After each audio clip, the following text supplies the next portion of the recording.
Welcome. Can you hear me, everybody? Good. I hope you've had a good lunch and you're ready for the digital channel session.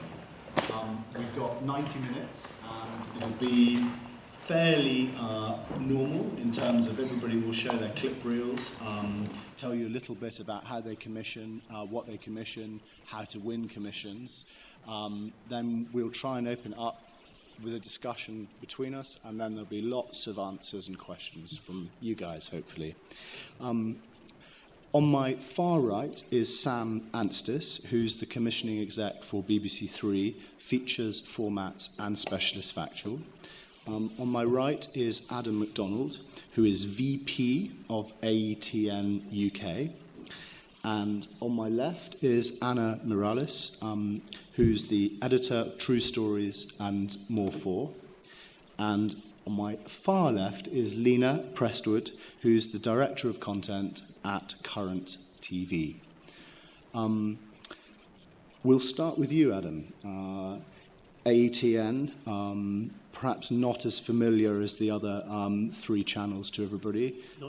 Not yet. Over to you. Oh, over to me? Yes. Introduce your clips. Okay, so the first clip I'm going to show is a horrible term, sizzle reel, that kind of it kind of shows the range of programs we acquire and commission, and also it positions all our channels. There's 4 channels that we run. So if we kind of play that clip straight away.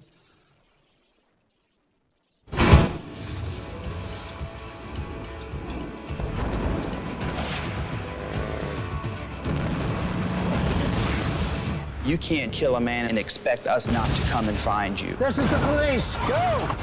This is way more intense than I ever expected it to be. They told me their names were Fred and Rose West. My name is Steven Seagal. This is organized crime at its top level. I knew some people were going to be killed. It's the banality of evil that we're dealing with in serial killers. She walks in, sees the man who'd abused her and her sister their whole life. No single crime has ever caught the public's imagination quite like Jack the Ripper. Please do not let this monster hurt one more woman. I'm starting to look around going, what's next? Still to this day, I'm fairly shocked by what I'm about to share with you. I am really spooked right now. Did we capture a ghost? You've got to get off your backside and you've got to move. Look at yourself and say, I have a beautiful figure. Okay, let's dance. He's gonna feel that he had the best thing ever and he let it go. In Hollywood, when things are good, your life is practically perfect. But when it's bad, it feels like the whole world is watching you fail. I still have nightmares about it. We were all worried. We were like, oh, is he gonna try and turn it into a funny thing? But I'm part of a long line of elite warriors, and the only way to reveal their weapons and tactics is to experience them myself. If you have deemed yourself a bad guy, we're going to be there to kill you. My name is Ken Hames, and I'm on a journey exploring the history of Scots at war. I imagine the sheer determination to save Britain from invasion. It's unbelievable to think that they actually went out there and did it. It's a quite remarkable achievement. There's no real parallels throughout human history. Good evening, my fellow citizens. The men that we've married have great gifts and great flaws. What if I can't do it? Over 200 years ago, the world waited and watched to see if an unlikely experiment called America would succeed. If you think you can come out here and do it, good luck to you. And we've not yet found anything quite like our solar system. The people speak, for me, is an example of the golden thread that must never, never snap. You hear about that new show on history? Like you guys travel around and go to garage sales or something? So this coinage could have been around for the Great Fire and the Plague. Oh, it is Egyptian past. It's the past of everyone. Look at this! Oh! The possibility of getting killed on this job. The top collapsed down. The Chinese introduction of gunpowder led to rocketry and eventually the internal combustion engine. You ready for all that? Because that's what's coming at you. History. History. History. History. History. History. History. Made every day. Made every day. Made every day. History.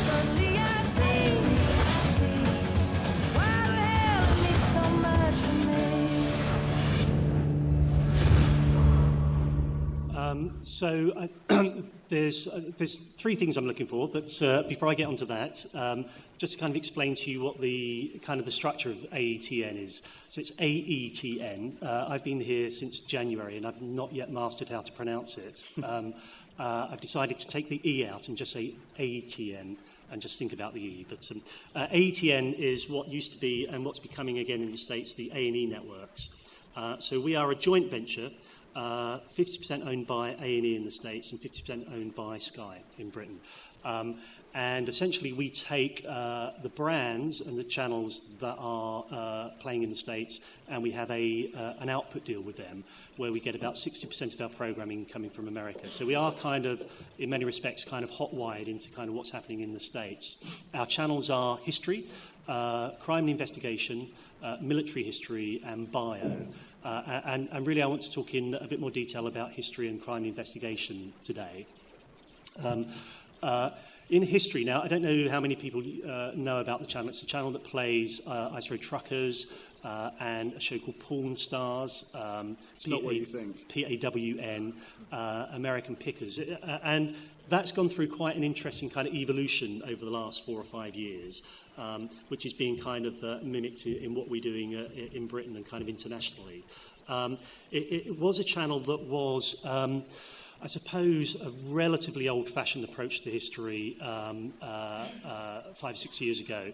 And then they commissioned Ice Road Truckers, which was kind of a huge success for them. And so the strategy they've developed kind of over the last 5 years is quite a kind of muscular strategy. They're a huge channel in the States. I think I think they might now have just become the top kind of off-network player out there. They kind of have a feel over in the States like kind of, I suppose, BBC Two and Channel 4 really in terms of that kind of drama and contemporary entertaining factual territory. Their approach to history and our approach to history is kind of twofold. On the one hand, we're going after popular returning series, present tense storytelling, character-driven, humorous, high-energy, male-skewed programming in the kind of history territory. So their biggest kind of show at the moment is a show called Pawn Stars, which is a kind of a bunch of guys that run a pawn shop in Las Vegas, and they kind of buy and sell historical artifacts. And so it's kind of like a high adrenaline version of Antiques Roadshows, I suppose. Very, very popular. Spawned a huge number of kind of derivative shows, let's say, in the States, and increasingly it's a genre that kind of is getting relatively popular over here. A number of kind of channels are kind of commissioning stuff in that territory, as are we. It is... They went on this interesting journey kind of through Ice Road Truckers and another show called Axemen and another show called Swamp People, where kind of the history element within those shows weren't overt. And actually their kind of viewing of kind of why those shows are on history is that they kind of represent the pioneering spirit that built America. And there's people that exist in the bayou and in Alaska in a territory and a terrain that hasn't changed for centuries. They've then taken that kind of high adrenaline, character-driven stuff and kind of reinserted history into them through these kind of shows where these characters buy and sell or discover or renovate artifacts from history. So historical artifacts are at the heart of kind of what they do. And they've come up with this new genre term called artifactual, which actually I quite like. And so in terms of our strategy over here, we are looking to commission UK versions of shows in that territory. Are you about to jump in? Or? No, I was trying to get you along to kind of how we're going to fit into that and what the UK model is. So the UK model, now I've only been here since January, so I had nothing to do with this show, but kind of when I arrived, it was pretty much fully formed on my desk, which is a really good example of kind of the shows we are now making that kind of fit into this kind of US genre of programming. So it's a show called Mudmen. I'll show you a clip in a minute. We transmitted it earlier this year, presented by Johnny Vaughan. And it's a show where there's these characters and a kind of hobby, if you will, called mudlarking, which is something that's kind of happened for centuries in the UK, where people kind of forage on the banks of the River Thames for stuff. Kind of 2 or 3 centuries ago, people used to forage for coal to kind of burn or to kind of for things to buy and sell. And it's now become a kind of amateur archaeological hobby where people go down to the banks of the River Thames to forage for historical artifacts. And so this show kind of piggybacks off that hobby and inserts a presenter. And so the first half of the show is that they're down on the banks of the River Thames foraging for artifacts. The second half of the show is they tell the historical story behind those artifacts they find. So probably it's good to kind of just show that clip.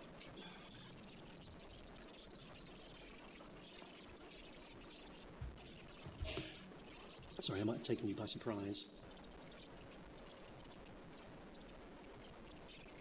Shall I carry on talking, or...? We can come back to it if you like. Yeah, we'll come back to it. Okay. I'll tell you what we'll do. It's really good. It's worth waiting for. Perhaps, Adam, if you can just skip through the other 3 channels that you have on your agenda, and we'll come back to your clip. Okay. And most of the panellists have a clip of a show which we can deconstruct, and they can kind of tell you how they were commissioned, whether there was a taster tape and that sort of thing. So Adams is Mudmen. Yeah, so I'll come back to Mudmen. And so I'll kind of talk about the 2 other areas that I'm kind of looking for. On history, so we're still on history, so we have this kind of programming strategy where we're going for the high-volume, returnable shows like Porn Stars, like Mudmen I'm about to show you. But the particular thing I'm looking for at the moment is we also want to commission events, big kind of single specials that are kind of more in the vein of kind of core history, I suppose. So making shows about core events from history or core approaches to history that we can... The way I kind of think about it is that we'd like to put posters up about them. I've been in this industry for 20 plus years, and I've been at AETN for 4 months, and I've had 2 of my shows with posters on, and that's the first time ever. So one of the great things about digital channels is whilst our programming budgets are small, because we need to tell people about them, we've got a huge marketing budget, which I'm trying to get hold of a little bit. In the past, we've commissioned, there's a couple of events that kind of we've tried in the past that kind of worked pretty well, but we want to kind of extend away on from that. There was a clip in the show reel I showed you, which was about a program called The People Speak, and this was an event that we hosted in London that was kind of, the patron of the event was Colin Firth, and the idea is that we'd get a huge number of actors and performers to read testimonials from history, from ordinary folk who were involved in the, I suppose, the protest movement, the kind of social activity, the social unrest that forged kind of democracy. The tagline was, "Democracy is not a spectator sport." And so these actors were, and it was people like Ben Kingsley and Keira Knightley and Colin Firth, were reading people's diaries, extracts from history on stage to an audience. And then in the television show, we were kind of turning that into kind of small documentary stories. It was a one-off. The budget was relatively high compared to, certainly compared to kind of the budgets we have for ongoing series. And we were able to put posters of Colin Firth and Ben Kingsley and trails to promote that event. Unfortunately, not many people watched it. But it was a good example of actually how we can make those kind of peak eventy shows on our budgets that can kind of serve the kind of people that are interested in core history and can sit alongside the kind of contemporary telling of history that we're doing at the moment. There's a show, now the States do this, but they do this with huge budgets. So they've just broadcast last week a 2-hour documentary called Gettysburg, which was produced by the Scott brothers from Scott Free, so Ridley Scott and Tony Scott, which was a 2-hour dramatised telling of the Battle of Gettysburg, where it was kind of extraordinary cinematic kind of reconstructions with experts talking to camera. Can we do something like that for the UK audience? The budgets we've got for that are kind of in the low hundreds of thousands. So for us, that's kind of a huge amount of money. Can we do something for that on our own terms for the UK audience? For that budget, don't know. I am kind of interested in whether we can actually be the UK lead part for a kind of global co-production event. So, is there, and I don't want loads of ideas on battles because I'm generating a couple at the moment and I'm not sure whether it is battles. But is there a big kind of reconstruction of a battle where actually kind of other territories from around the world can invest in to make the budget work? From our point of view, it's quite a lot of money that we want to put in, so we want to have first window in the UK, but happy for other people to have second windows in the UK should they want. But principally, if the co-production comes from other territories, then that kind of might work as well. I'm going to move you along a little bit, Adam, you've got 2 more channels, so if you can just sort of super speed through those, and we will come back to you. All right. The one other thing I want to talk about is crime and investigation. So crime and investigation is a channel which is an extraordinary channel, really, for digital television. It's just up next week for the best factual channel of the year in the Digital Awards, up against loads of BBC and ITV channels. But so we're very proud of that. It's a channel that focuses on crime, on true crime. It's a documentary channel. That we have some extraordinary programmes on there made on extraordinarily low budgets, but I'm incredibly impressed when I came along to see the quality of the product we have there. It's a channel that it's our highest rating channel, but it has quite a low reach, and the viewers who watch it, who tend to be female in their kind of 40s and 50s, see it as a documentary channel about a current affairs issue, crime, which is very kind of close to their hearts. So it's quite a kind of, from the audience that watch it, it's quite a kind of high quality documentary channel. And our viewers are incredibly loyal, one of the most loyal viewers and loyal channels in the digital space.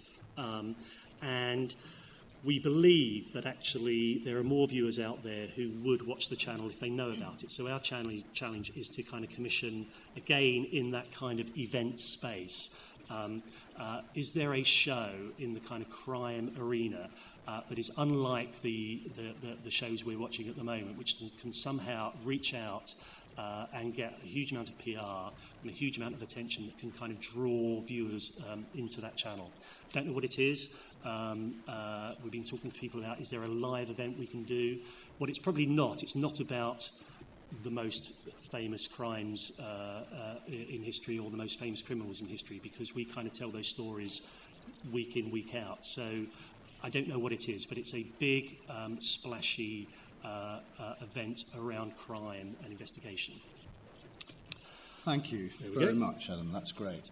We're going to move over to Lena and talking about hidden gems and how to make a noise. I think it's fair to say that Current was fairly little-known channel maybe 18 months ago, but those that caught it knew that there was something sort of sparkling and there was a gem there.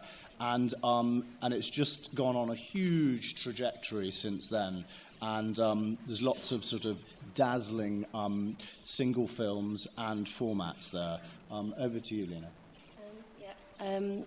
Just wanted to know, have we got the reel working? Oh, fantastic. Okay, so Harry's right. We kind of, about 18 months ago, we turned from being a channel that screened exclusively short documentaries created by emerging filmmakers to a channel that screens exclusively programmes made by emerging filmmakers, but of more standard lengths, so half hours, series and formats. And effectively, I'm still looking very much for the same thing. I'm looking to work with new talent that hasn't had a chance, a broadcast chance yet. Looking for off-screen talent, so producers, directors, but I'm also looking for on-screen talent.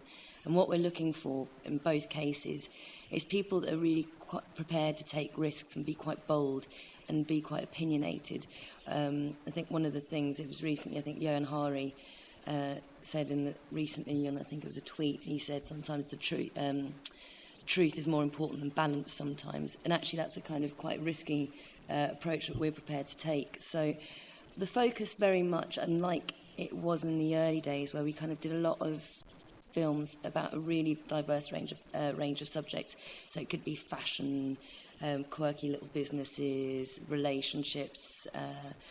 They were kind of sometimes they're concept films or kind of character profiles. We're a lot more focused now on telling important stories and reflecting what's going on socially and politically in the lives of 25 to 44-year-old adults in the UK. Really, although I have in the past been looking at ideas that would work both for the UK and the US, I'm now definitely looking exclusively for the UK. So I'm looking for fantastic UK stories or international stories with a really genuine and authentic connection. I can talk a little bit more about how I'm looking for things, but I think probably, let's have a look at the reel.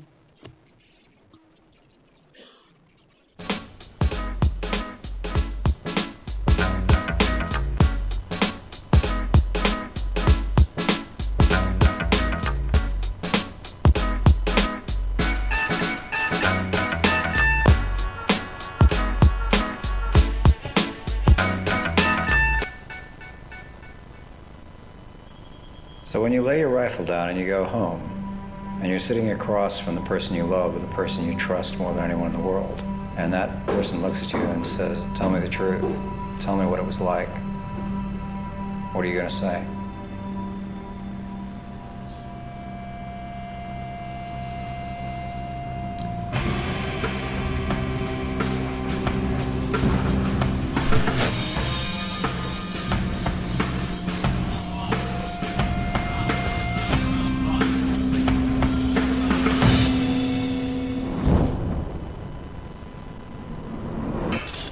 Ok, on y va.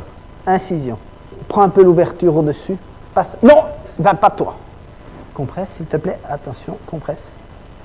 Compresse. Compresse pour moi. Quand je dis compresse, tu me donnes une compresse. Donc, tu peux aspirer. Vous êtes prêts à attraper le bébé? À qui est-ce que je le donne? Pousse.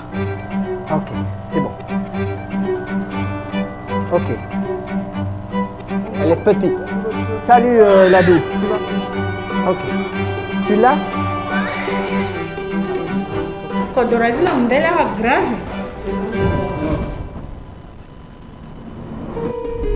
Each year, more than 3,000 British girls are forced to marry against their will. Do self-harm, and I remember what happened with me. They've set a wedding date, haven't they?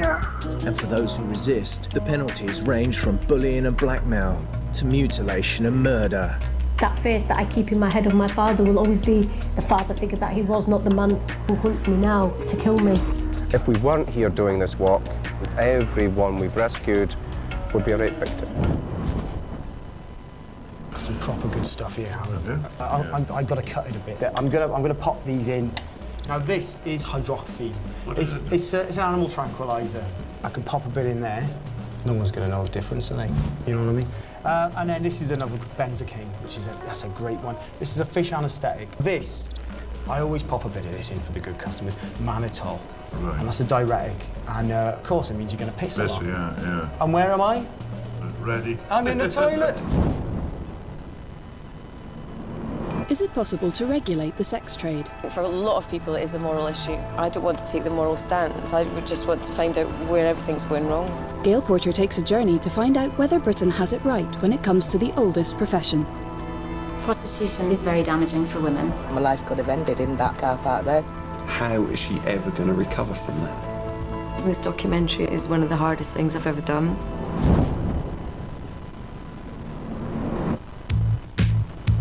You like on a night out?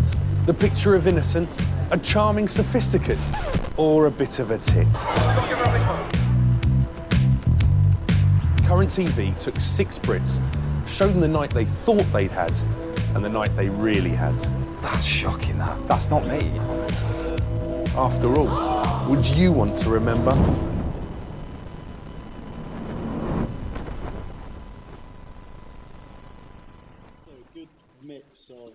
Single films and lightly formatted series. Maybe you just sort of give us a breakdown of how much you have to commission and what the split is really between those quite authored films and the sort of the big sort of juggernauts that make a kind of real splash in the schedule, you know, with series? So the series that really there were two things that really stood out this year and last. One is the On series that was produced in-house by the current production team, and there we had Gail Porter on prostitution, Howard Marks on drugs, and Tim Shaw on guns. And we're really looking to kind of do another season of that, so that worked really well for us. But I think because it was an incredibly personal and authentic journey that those people were taking, and although there was a lot of humour, there were some really moving scenes as well, so I think that's pretty current for us. And the other thing that worked really well was What Did I Do Last Night? It was our first and to date only fact-end format that we've got, and that's something I'm desperately looking for again, is that incredibly smart way into something that's in our headlines pretty much on a daily basis, but that makes us look at it again in a different light. So that was a real success, and we've just commissioned, greenlit another series of that, which is going to hit in autumn this year, and that's by Bright Hand Pictures over there in the back. We're very loyal producers. So, I mean, in terms of what we want from our shows, I think it's fairly clear that when we bring a celebrity on to author a show, it's because they immediately bring column inches and PR to the table.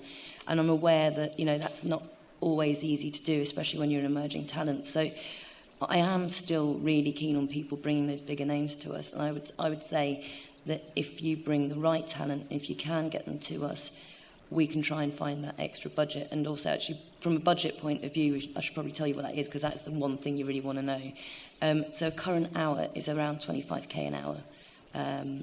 And everything that you see there was made on that budget, so it can be done. I think there's also quite a lot of funding opportunity out there that we really welcome people to bring to us. If you've got any partnerships or funding from anyone, I think that's something we're really open to discussing as well. And then if you bring someone who's really interesting to us, then perhaps, you know, we could put a bit of our marketing budget into paying that bit extra for the talent. But above everything, the one thing that everything that we do has to do, it has to be saying something important. We're really not into entertainment for entertainment's sake. So, for example, I don't think we'd ever do anything like The Only Way is Essex, as much as I love the show. It's delving into areas and exploring areas that I don't necessarily think current should be exploring. But what we're looking for is journalistic truth and interesting new ways into the truth. So if you can come to us with really surprising new forms and techniques, we're absolutely willing to take the risk on that, because that's what we exist to do. Truth and access into interesting worlds is absolutely paramount for us. So, you know, come to us with the ideas that you think that you couldn't get away anywhere else, because I think our real opportunity as a channel is we've got an incredibly smart audience, and again, they're also very loyal, but they're also, you know, watching BBCs and Channel 4 to also producing the content they want to watch. So I would want the ideas that wouldn't play on those channels. What is it that bring us the ideas that feel quite unique and quite different? And I think risk is something we're not averse to at all, and want to work very closely with emerging producers to make sure that we make the most of that opportunity. Can you drill down a little bit into your audience? Because there seems to be a real paradox there about being a kind of a digital channel. You know, you're not on page one of the EPG, and most digital channels will therefore kind of commission big, bold, sort of bad, brassy, splashy commissions. And saying journalism and truth and integrity, there's just sort of something there that I'm sure everybody here goes, "Ooh, great, I'd love to make films there." Yeah. But there's a little sort of sandwich in the middle that needs to be explored about how it works. I mean, I see what you're saying, but I think we really tried to do that with the On series is a really good example of that, because that's quite a bold way of getting into some really drugs policy. You know, it's not, I think doesn't sound necessarily the most exciting subject, but actually going to other countries to look at how other governments legislate and deal with some fairly major issues is is the way that we do it. And in terms of audience, who is it that's coming? Is it young, or is it broad family, or is it liberal lefties, or kind of where are you? Yeah, I would say they're probably slightly progressive. They tend to be very well educated, young professionals. I mean, the person that I'm targeting at is a kind of 30-year-old MTV graduate, effectively. So someone who used to watch MTV is now looking for something a little bit more substantial, but doesn't want to get completely heavy all the time. And I think the one thing that we have an opportunity to do is to be quite mischievous and cheeky in the way we approach things. I think What Did I Do is a good example of that. But also, earlier this year, we had a massive success with Britain's Happy Hookers, which was a cheeky, bold title designed to make sure that people kind of found us on the EPG, but actually looked into quite a meaty issue. So that was looking at it was commissioned at the time when there was a real rise in this idea of there being the middle-class hooker, and come after the Belle de Jour phenomenon, the success of the blogs, the books, the TV series. And I always find the ideas and the subjects that we like to commission are the things that people be talking about in the pub.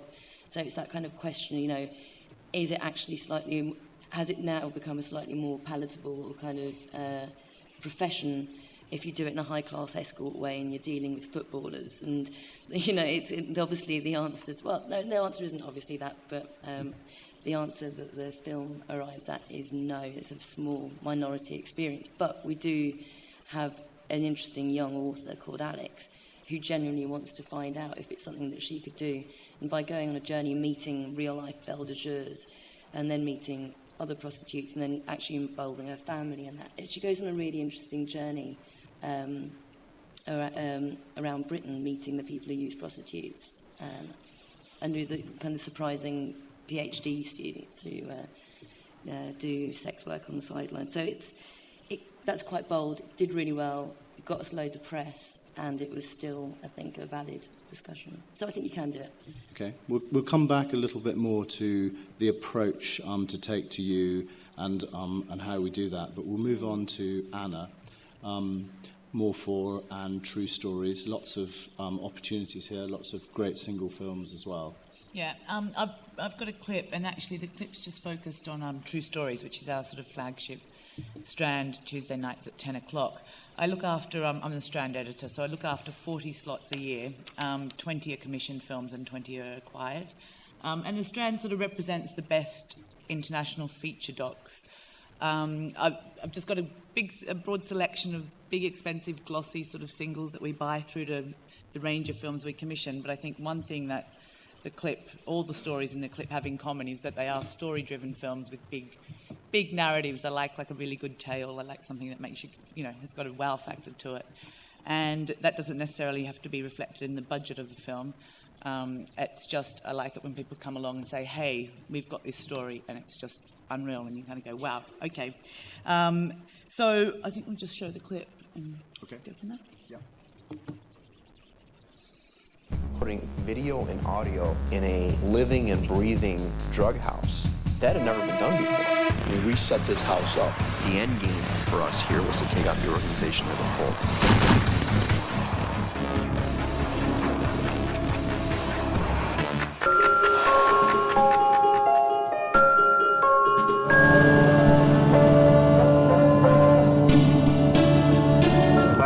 Get up really early, go by the farm, and crash family breakfast. Hello? This sounds like something from a horror film. Probably the most hideous, horrible crime of the last 100 years. The body's probably worth about $200,000. His body was stolen, chopped up, and sold. They really am a good person. And the headline read, Body Snatchers of New York.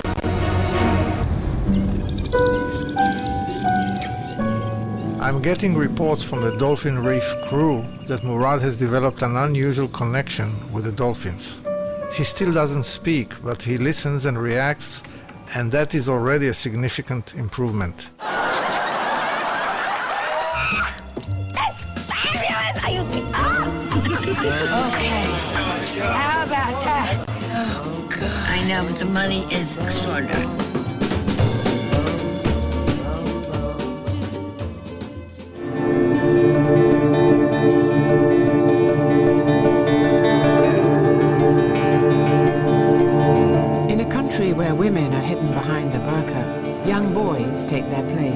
dancing for men as female substitutes. But Bad Shahbazi isn't just a bizarre form of entertainment.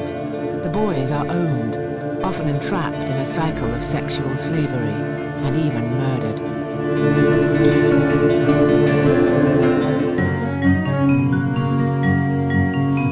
Each one of these tanks has billions upon billions of sperm. We could populate the entire world. I donated about 500 times, and they're all tiny little souls. I think that I always knew that I would try to search for him. I've always wanted to meet him just to find out something more about myself. The only thing we had to ever train was a poodle. I don't want to remember how it all ended. Someone has got this outside.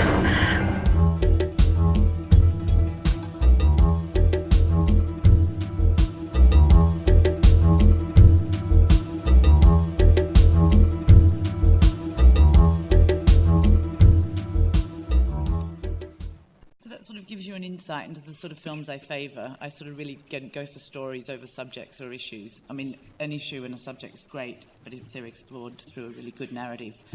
Where we're fortunate is, you know, press-wise, we get the Strand just gets a lot of press, a lot of coverage. We often get picks of the day, and we often get big articles in the Observer or Guardian. So we're favoured with the press. People really love the Strand. It also does really well award-wise. We win, I think this year we've won a couple of Greasons. We got nominated for a couple of BAFTAs. So we're constant. The films are sort of high profile. And we work, you know, I get the opportunity to work with amazing filmmakers from all around the world. Mostly I sort of deal with the UK because I think there's just so much talent here. But I don't specifically, I can commission and acquire films. So from that Strand, there was the two acquisitions were Catfish, which actually was our highest rating True Stories ever. We showed that a few weeks ago, and I think it was like 650,000. Which your average audience for the Strand is like around 150. So that just did extremely well, and sort of tapped into a much younger audience, which doesn't always sort of come to the film. I'm not sure if you've seen it, but it's a fantastic film. And Joan Rivers was another acquisition. Just tell us what Catfish is about. Catfish is a Facebook story. You know, it starts off as a love story, and then there's a twist, and I'll just sort of leave it at that. And then Joan Rivers. So both Joan Rivers and Catfish were something that was sourced at Sundance. All the rest were all commissions, all international co-productions. Most of the films, we probably do 1 or 2 full commissions a year, but everything else is sort of co-produced with usually 2 or 3 other partners, because the pre-sales that we put up won't cover the budget. I mean, I really help the producers in my projects to sort of help raise that funding, so I sort of negotiate or do the introductions and sort of follow up on that and hopefully help people piece together their budgets. So, hang on. And international flavour is obviously important, but with your 50%, so 20 of your films are originated. Are most of those UK-based stories, or...? No, they're mostly originated from UK filmmakers, but are international stories. I mean, I've just recently commissioned, and I think Russell and Molly are over here, a UK story about... it's a gypsy story from a Sunday Times photojournalist who spent time embedded with an Irish traveller community, travellers and gypsies, and it's about masculinity and fighting and violence. So that's kind of, we probably do 1 or 2 of those a year that are sort of UK focused, but it's actually, the Strand just sort of gives British filmmakers a chance to make international films. Mm-hmm. And your audience? The audience, so on average, I think it's roughly about 150,000, although the last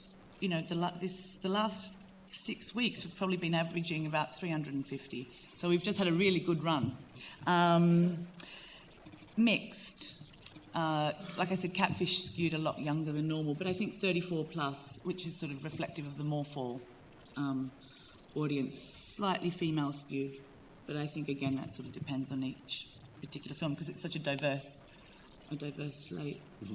Outside of True Stories, I sort of look after, I probably acquire about 15 singles a year, usually in the sort of archaeology, Egypt, mummies, cannibals, UFOs, mould.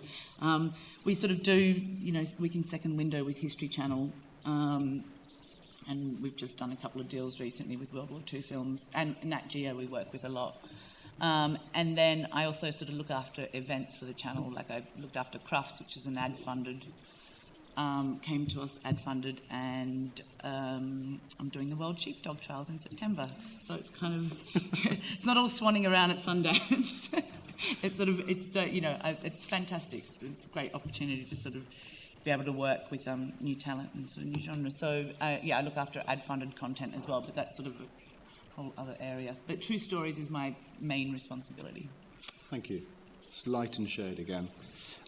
Last but very much not least is Sam Anstis.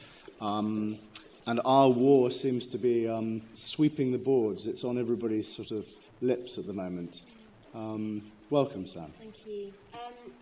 Our war was commissioned by Harry Lansdowne, and it's a really good example, I think, of sort of spotting something quite small in a documentary, and then really sort of supersizing that. And in this case, this idea came from Karen O'Connor, who runs London Factual in-house.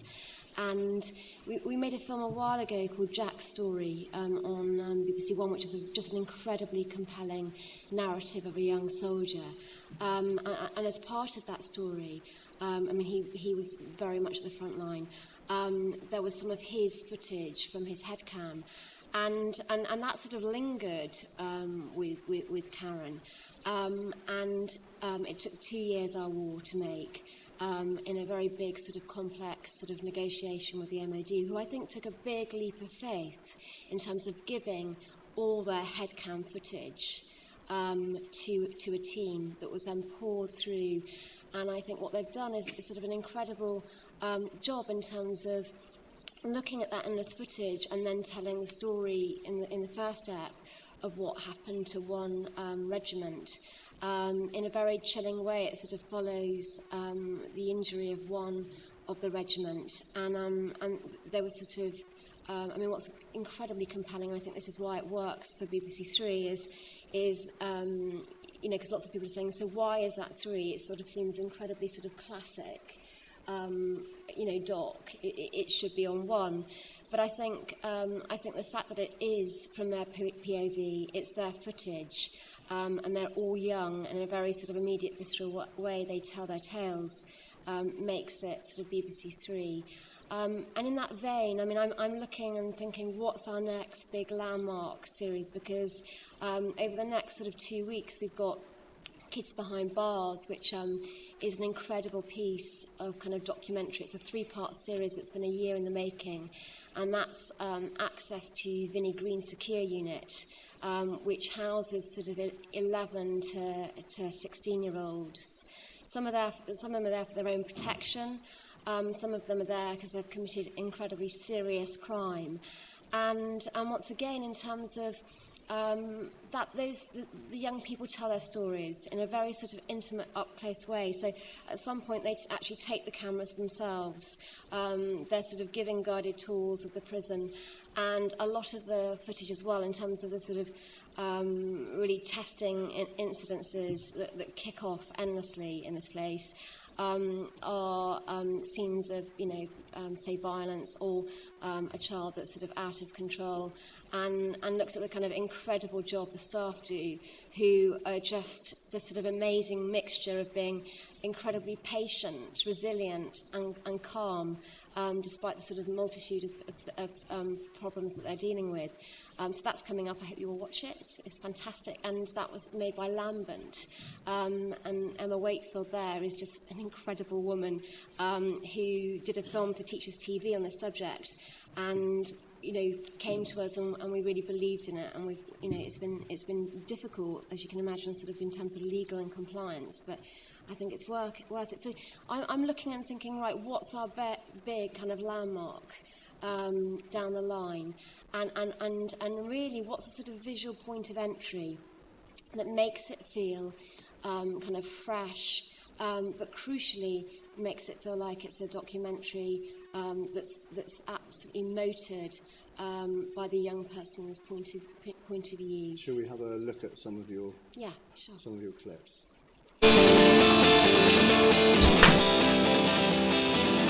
Oh my God!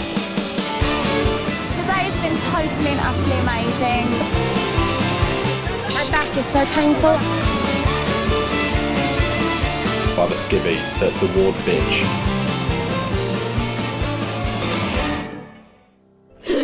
This is so awful. Like all of us, you know, we had our ups and downs with regards to like good days and bad days, but it was never a case of like, oh no, here comes the dyslexic again. You know what I mean? Insulinations.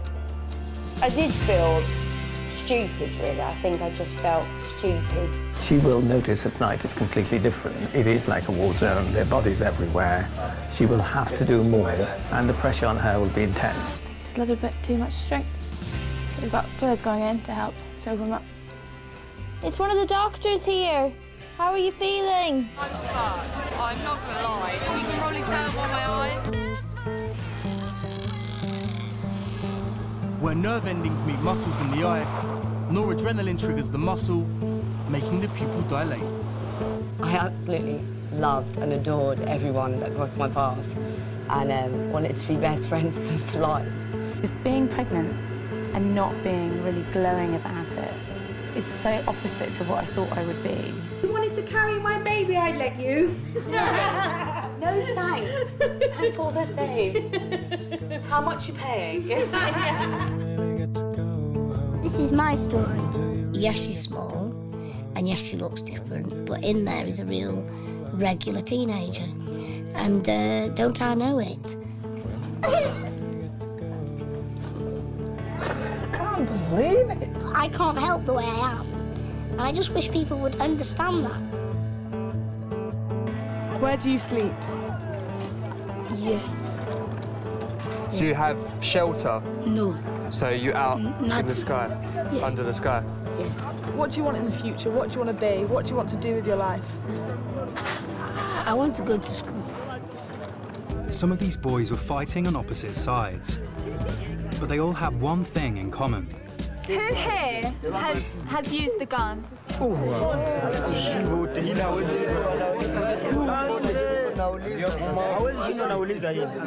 many of you have killed someone else here? The Rolling Stone is right behind the proposed anti-homosexuality bill. In particular, the clause saying that in some instances they should be killed. You're putting it on the front page of your newspaper that they're bad people and they should be hung. You see, what they're doing is wrong. So whatever happens to them, the newspaper will never even feel any way bothered. The legal age that girls are allowed to get married is 16. But the reality is different. 3 out of 4 girls are married off by their families before reaching the legal age. So they exchanged 12-year-old girls from one family to another family. Oh, yeah? And she was abused so much by the other family that she set herself on fire. Okay, that's a bit too close. Whole village is staring.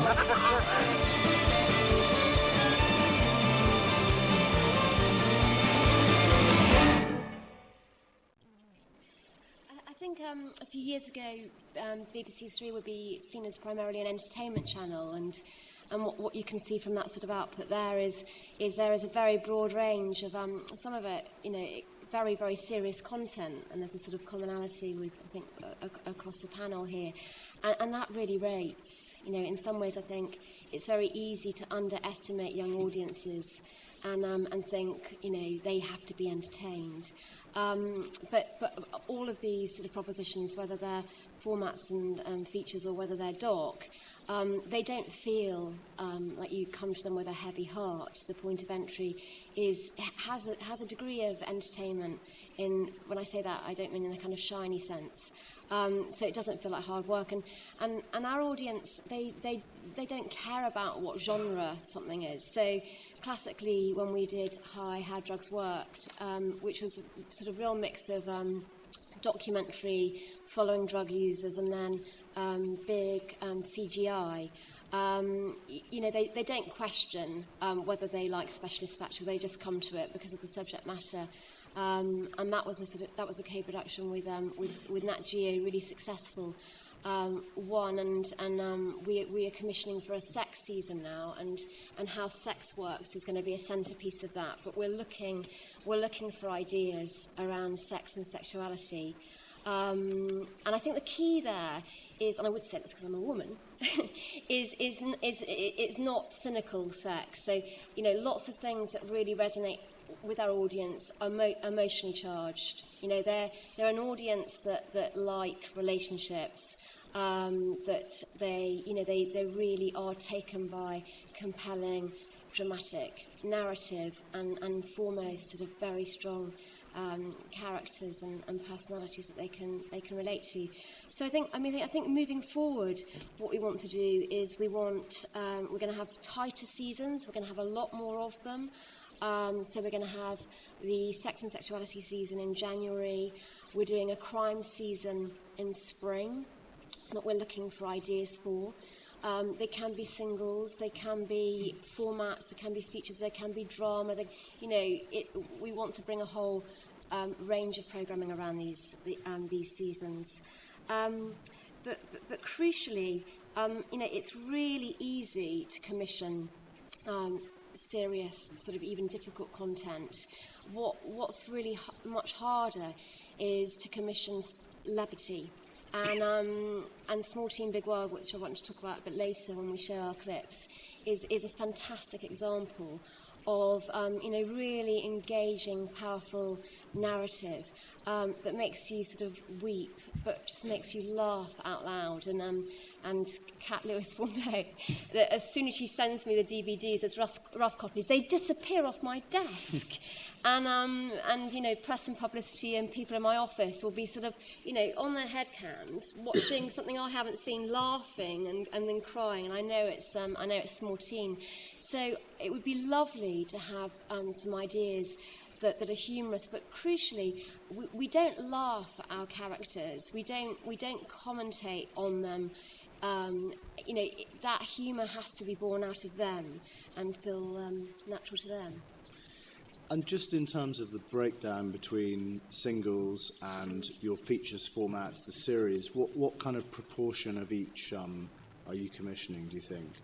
So I work with Charlotte Moore as part of the Docs team across 3 and some 1 and 2 as well. But I also work with Harry Lansdowne on features and formats, and I also run the Fresh First-Time Directors scheme, which we've talked about a fair bit, which is an opportunity to make your first hour.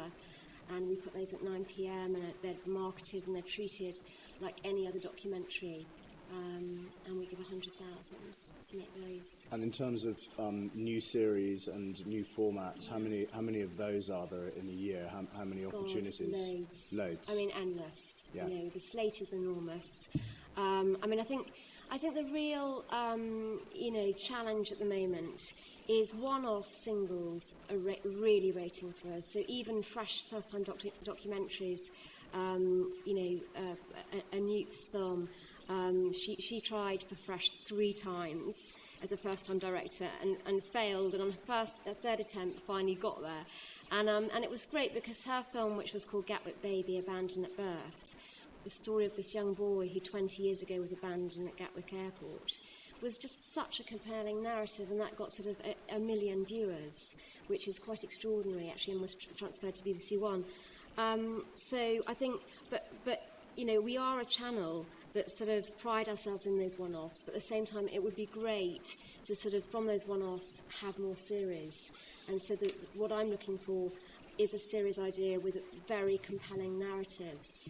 We'll come on to that, I think. You've got a clip of a single film that was made, which I believe is now being converted to a series.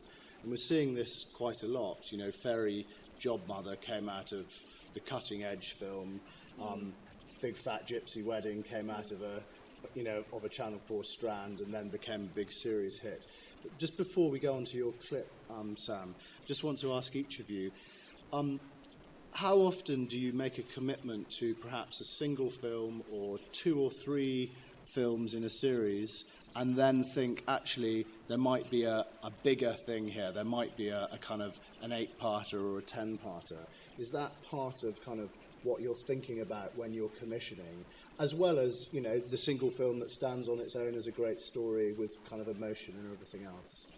Yeah, and I think, you know, increasingly with our talent, and you've seen Stacey there and Cherry and Cara, I mean, we want to get those faces on screen a lot more. So, you know, which is difficult because actually Stacey's films take a long time to make, don't they, Mark? You know, you're there making them because they're in a journalistic investment, but that's the ambition to commission, you know, many more sort of series with particularly with, you know, to get the talent out there and known.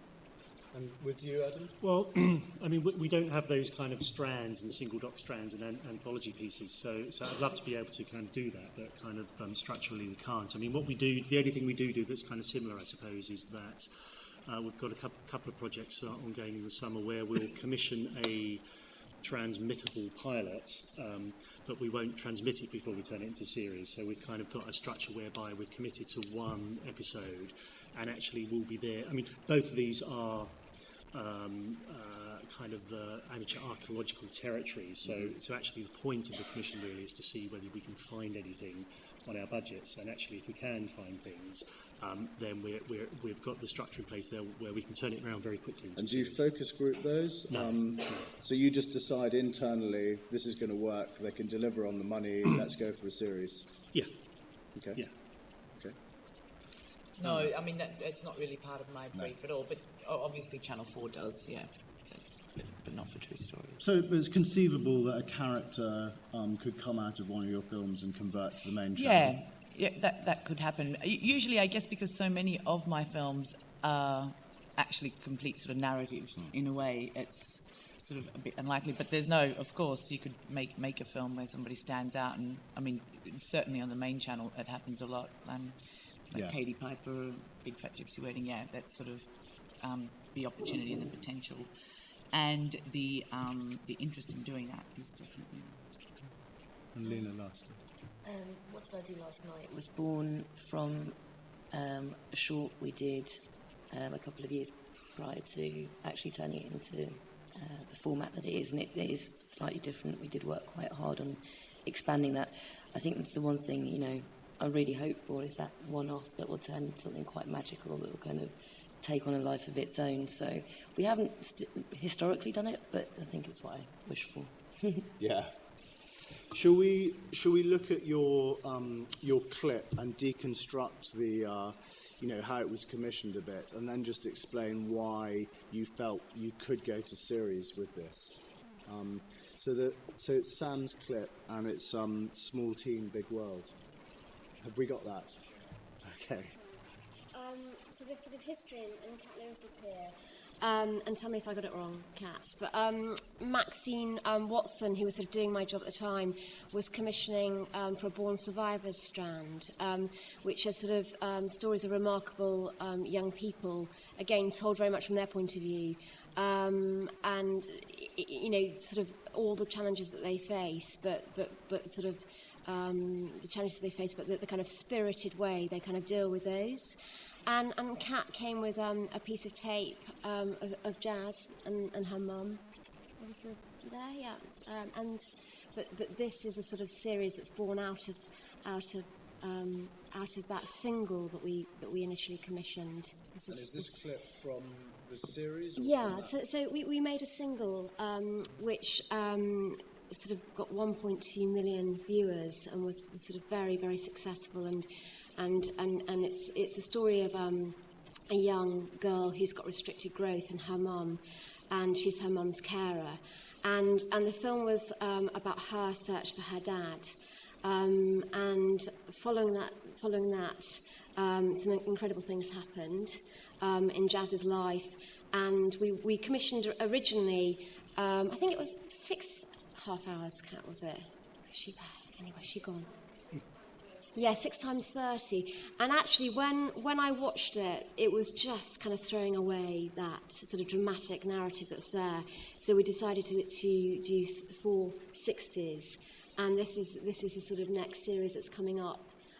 Should be on air very, very shortly. Let's have a wee look. Yeah. I'm Jazz and I'm 16. This is my mum Bev and my dad Paul. We live in Colwyn Bay in North Wales, but we're not a typical family. You're dysfunctional, mummy and daddy. Dad used to be a homeless drug addict, so I grew up without him. But now he's off heroin and I've let him back into my life. You're trying so hard. I'm just so proud of you. I'm getting on with Dad really well, and so is Mum. I can't sit here and pretend there's no feelings developing, because they are. And it's not just Mum who's falling for someone. How are you, darling? Much better now. Having a boyfriend is not the only step I'm taking into adulthood. I'm going to learn to drive. So release the foot brake, and then you need to use the gas. Oh God, oh God. But right now, the most important thing is that my granddad is facing the fight of his life, and I'm terrified he won't make it. He has been like my dad. I can't imagine life without him, and I don't even want to think about it. So this is me, a small teen, trying to make my way in a big world.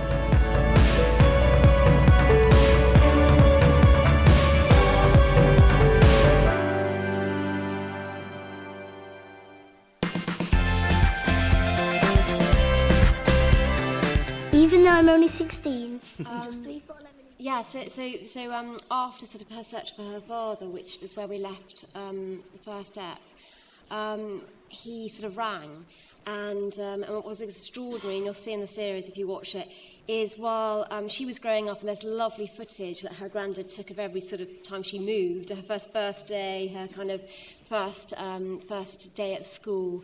Her dad was homeless and a drug addict and living in the streets of Manchester, but he was also the subject of an Everyman documentary. So what's incredible in the first step is this contrast in their lives, and well, I'm not going to spoil all the sort of narratives that are coming up, but quite clearly, you know, Kat and her team had this brilliant relationship with this quite exceptional family. And there was lots of archive and things happening in Jazz's life, like her first boyfriend, that we knew that we had to commission a series. Do you think the series was really commissioned because it wasn't just a very strong single character? There was this other world, there was a precinct almost, and a kind of family world, and you knew instinctively that you could build around that.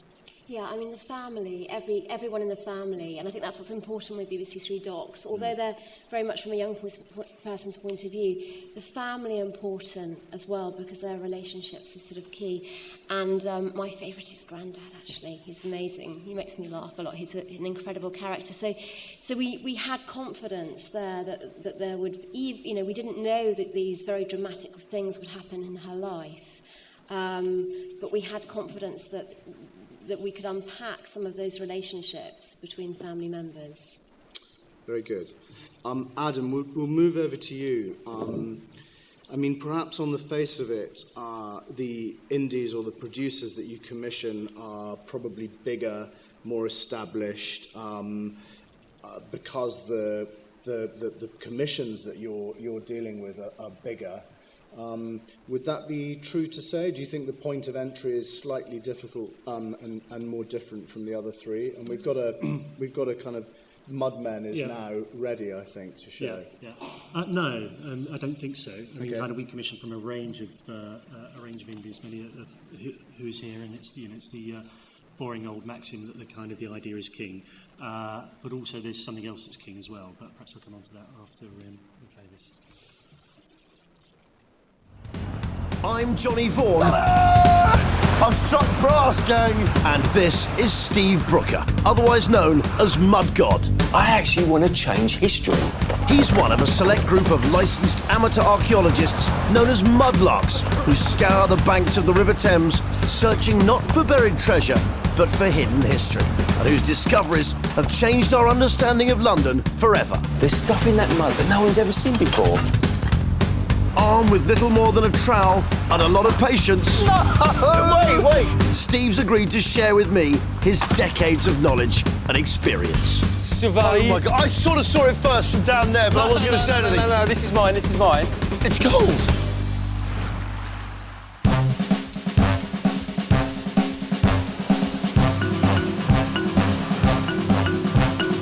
It's like dad teaching son. Yeah, I love that though, Steve. If you put your lovely, delicate hand in here. Oh, that's more like it. Mudmen, a brand new series of 8 episodes coming to history. One man's rubbish is another man's treasure, and even the smallest objects tell a story of our capital's past. Every single Londoner would have had one of these. Everyone up and down the country would have had one of these. And they get their fair share of star finds. This is something quite special. It's something superb. I just think it's amazing. The banks of the Thames are just the start of their journey into history. The Mudmen meet the experts who can tell us more about their booty. That is a light infantry badge. It's almost certainly late Napoleonic going into the Victorian period. Whoa! And now in with the bayonet.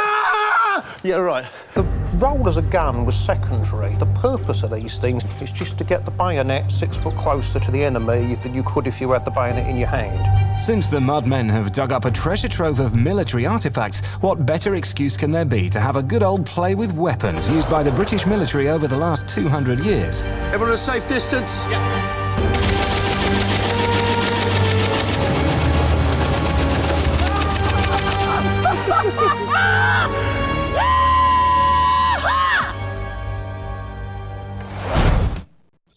So it's quite pumped up. We all remember Johnny and Denise, and we've all sort of tried to get Johnny away in the intervening years without success.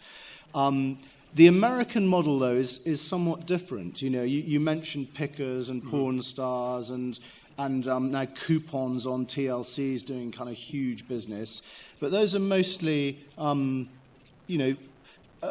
real characters with real passions, larger than life kind of stories. What was the decision around sort of taking Johnny Vaughan and perhaps not finding those real characters and pumping it up a bit? Well, like I say, I wasn't around at the point of commission, so I'll tell you what I've kind of heard, and Emma Reed, who's made the show from ITN, is here. I think, it had an interesting genesis. I think it was a subject area that I believe, this mudlarking area, that had been a kind of around on the books for a while on history, and nobody quite cracked how to do it. And I think kind of Emma had a kind of a passion for saying it should be character-driven and kind of presenter-driven and kind of not archive-heavy but experiential. And I think that was the key to it, plus a kind of a taster tape that they shot down on the banks of the Thames. I mean, it is, I think, kind of the thing I wanted to talk about, which is kind of relevant to what you've just said, is our budgets. So, the shows in America are big budgets. Our budgets are a lot smaller. So how can we get that kind of energy and that kind of attitude on budgets and that content on budgets our size? And I think that, we are commissioning some character-driven stuff. There are some real characters and enthusiasts in that, but what you get with Johnny and the characters we've cast around him is that energy and is that kind of enthusiasm. The really clever thing I think about this idea, and it's what I'd urge everybody to think about before they come to kind of pitch ideas to me, is that we can only afford 1, 2, 3 days filming for every episode, so you need a guarantee. And in this world of kind of amateur archaeology, where actually you're digging under the ground, you can't necessarily guarantee finding things. And the magic of these shows is actually that moment where somebody picks up and touches something that had last been touched 300 years ago. And the great thing about the format that Emma came up with is that because of the tidal nature of the Thames and because it's on this historical city, the tide just churns over every low tide a whole new bunch of artefacts. So if you go down there with the people with the right eye and enough people, you will capture kind of in one sitting people discovering these wonderful things, and then we can kind of go off and tell those stories. So it's kind of, it's the budget is a challenge, but if you're thinking about formatted shows where this is kind of just coming up with a cast iron format that can guarantee you content is the kind of the key, really. And Johnny's genuine passion and interest in this area, Yeah, or is that kind of put on for the cameras? He kind of paid us to be in it, actually. Okay, yeah. okay. That's another way of kind of getting the budget. No, clearly I'm joking, but no, I mean he was again kind of an Emma discovery, but he knows more about the History Channel than I do, which is slightly embarrassing when I meet him. He is obsessed with it, and he's got a very successful morning radio show. He doesn't need to do this, but it's perfect for him. He does his radio show, then pops down to the river and kind of just has a huge amount of fun, kind of in the muck, and kind of who wouldn't really. Good. Well, we'll get on to talent in a minute, but Lena, I think you've got another clip as well, just to have a look at. Yes, this is we're going to be doing a deep dive into What Did I Do Last Night. What are you like on a night out? Sorry the about picture of innocence, a charming sophisticate, or a bit of a tit? Current TV took 6 Brits, showed them the night they thought they'd had, and the night they really had. That's shocking, that. That's not me. After all, would you want to remember? Catch What Did I Do Last Night, tonight on Current TV. Here's what Kate thought her night was like.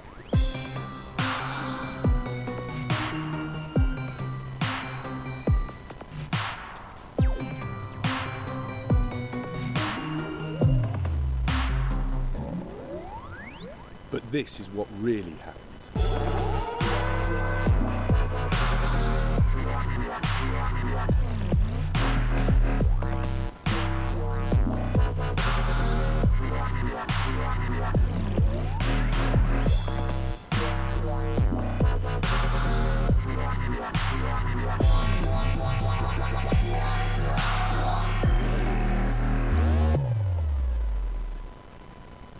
We've got the footage from last night.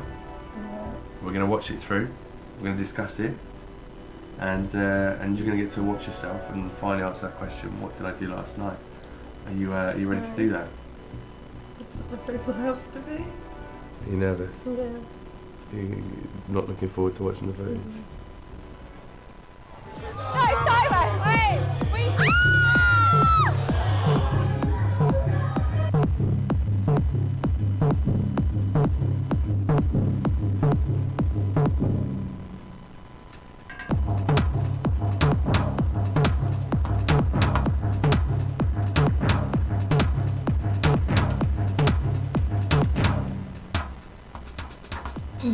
That was not good. You don't think that's, I mean, it's not, is that not you, is it? Ow. You're gonna be sick.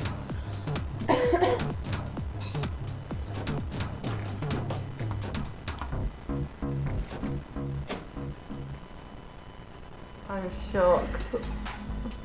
I feel sick from watching it. I'll never, ever, ever get in that state again. Ever. So, over the course of the video of your night out, we've watched you do things that we obviously know you don't like. Table dancing. Table dancing. Chair dancing. Obviously drinking a hell of a lot, beyond the point you need a drink. Arguing, falling over, and basically representing yourself in a way that you don't want to represent yourself.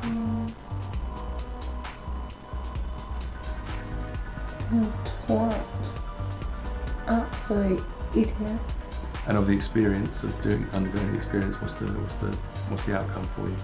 Oh, looking at that, I'm never going to get that drunk. I'm never going to act like that. So, it's good. And what we don't see from that clip is that when the credits roll, we kind of go back to them a month later and reflect on what the actual impact of the experience has been. In some cases, none at all. In some cases, it's really made people think about the amount they drink. And throughout the episode, there's also drinks tally, and it's absolutely remarkable about the amount these people drink. So it looks like quite a brutal experience, but I think throughout the series, what we've achieved is really kind of examining that disconnect between our drunk and sober selves, and kind of by always casting young professionals as opposed to students, or anyone who's actually got a genuine alcohol problem. We're trying to look more at the experience of the average person and of our audience, rather than finger pointing at extremes. And what was also really important for us is that rather than going to, as other channels might, looking to an expert to walk our contributors through that experience, is we didn't really want someone who was going to psychoanalyse them, and we didn't want someone who was going to tell them that their liver was rotting, that they were going to die in 10 years' time if they carried on like that, because I think our audience and the contributors already know that. They know that drinking to extreme and binge drinking isn't healthy. What we wanted to look at was the emotional and social impact of repeatedly going out and getting so drunk that you can't remember what you did. And I think that's been really interesting. I think it's a very strong prism through which to analyse yourself. But I think it's really resonated with our viewers and with the press as well. There was some incredibly encouraging responses to that, people saying it's something that should become policy with young people, being forced to examine the way they look when they're pissed. I mean, that gets us on to attitude, really, and I think the attitude of your channel is kind of very journalistic. Do you think, what kind of other big kind of attitudes are there for current? And maybe all of you, you know, is there what is it that's kind of in the DNA that kind of that makes your channel stand out from others? I think it's quite. I think being provocative is something that we're quite keen on. As we're quite keen to poke people, to provoke debate. I think we're about truth, about trying to find an authentic and intimate way into a subject. I don't think we've ever done any of our shows, even when it's our vanguard journalism strand. There's a real closeness with the presenter and the subject. And that intimacy is something that I'm kind of keen to keep fostering. And I think, generally it's a kind of respectful attitude and cheeky. And presumably, Anna, for you, authorship is critical in terms of the voice. Certainly with True Stories. I mean, more for sort of quite a diverse sort of channel. We've got, obviously, Come Dine With Me, Grand Designs, the best sort of, the repeats of Channel 4 documentaries, and then True Stories sort of in that mix, along with some history and science. So it's sort of marketed as an intelligent adults channel, and I think the True Stories strand sort of certainly reflects that. And your filmmakers, a mix of old and new? Yeah, broad range. Although with first-time directors, we would probably house them with a production company that we were comfortable working with. But in terms of, people with experience, it's just a broad range. It could be, we've worked with Wall to Wall, we've worked with Dollar Smithson, through to small indies that sort of just mostly just do feature docs like Gross Speed. So it's quite, it's whoever comes up with a good story. Mm-hmm. And Adam, quite commercially driven, quite punchy. I guess so. Yeah. I mean, it's it's entertainment and information, really, and passion, usual stuff. Really, it's entertainment, particularly on history, is very important to us. But as is the kind of the content and the interest and obsession with kind of history. That's very important. Mm-hmm. And Sam, is there an attitude, do you think, with BBC Three commissions? I think so. I think at the centre, we're not necessarily provocative, although we always want to sort of be ahead of the curve in terms of where current affairs is. But I think primarily we're a kind of very warm channel, and I think that's really, really key. Sort of intellectually engage, but through entertainment and emotion as a sort of entry point. Good. It's gone very quickly. We've got a few minutes left, so are there any questions and answers out there? Anybody got any burning questions to ask? I think, sorry, what did I do last night? It's fantastic. That's such a good idea. I wish I'd had it. Well, I was just say thank you to Tristan, and well done to Tristan as well over there. He's the producer of it. Well, on the ideas front, I mean, you've got the head camera is suddenly kind of to the fore, and rig docs are kind of there, and everybody's looking for new ways to, genre bend and twist things. Where do you think we're going? Where are you maybe going, Adam, in terms of that? In terms of genre twisting? Yeah. I have no idea. What's your most exciting kind of recent commission, perhaps we can say that? I wouldn't say it's genre twisting, but I've got a show about death that I'm very interested in.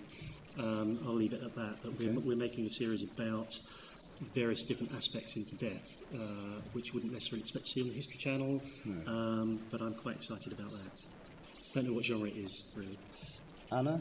Most exciting kind of commissions that are coming up. Yeah. Well, I've got Bloodlines from Molly and Russell showing later this year. Actually, The Great Pretender, which is a Lou Osmond film about the Clark Rockefeller story, who's currently standing trial in America for murder. He was one of the biggest con men in the US. So I'm excited about that. So death and murder. And Lena? Well, interesting question. From our originals, I'm really excited about 50 documentaries to see before you die, which is being hosted by Morgan Spurlock, which takes the idea of the list show one step further, and he's going around meeting some of the best contributors from our favourite documentaries over the last 30 or so years. But actually, crucially, in terms of new ideas, I'm currently in the middle of what I would call extreme commissioning, because I'm in the middle of a commissioning round and looking for around 3 projects that can be turned around and go to air this year. So I think the question should really be going to these guys, because I'm really keen to meet with them and to kind of explore all sorts of ideas, as long as they're not retrospective arts or just kind of quirky character pieces for the sake of it, but actually really interesting characters doing something meaningful in their world, then please, please, please, please come and talk to me.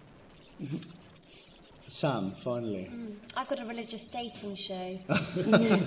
But what's funny is if I asked for a religious dating show, it wouldn't have come out in this sort of form. It's very documentary. Is this the Jewish Yeah, film? it's basically sort of taking 4 different religions and looking at matchmakers within those religions and young people trying to find a partner.